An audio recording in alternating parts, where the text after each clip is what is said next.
JNU union തെരഞ്ഞെടുപ്പിൽ ഇടതുപക്ഷ സഖ്യം വിജയിച്ചതിൽ ആഹ്ലാദം പ്രകടിപ്പിച്ച SFI മലപ്പുറം നഗരത്തിൽ പ്രകടനം നടത്തി. മലപ്പുറം ലോക്സഭാ മണ്ഡലം LDF സ്ഥാനാർത്ഥി വി വസീഫും വിദ്യാർത്ഥികളുടെ സന്തോഷത്തിൽ ചേർന്നു.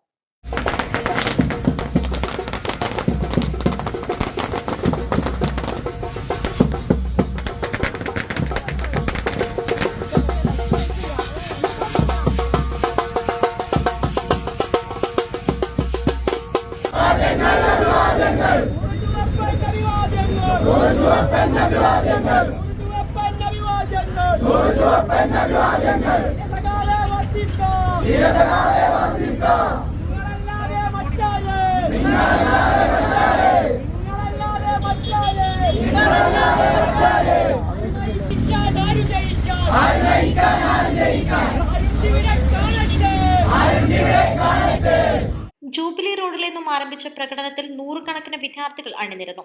SFI ജില്ലാ പ്രസിഡന്റ് K ഹരിമോൻ അധ്യക്ഷത വഹിച്ചു. വി വസീഫ്, SFI ജില്ലാ സെക്രട്ടറി K മുഹമ്മദ് അലി ഷിഹാബ്, സംസ്ഥാന കമ്മിറ്റി അംഗം P അക്ഷര, KP ശരത്, അജ്മൽ അൻസാർ എന്നിവർ സംസാരിച്ചു. East live Malappuram.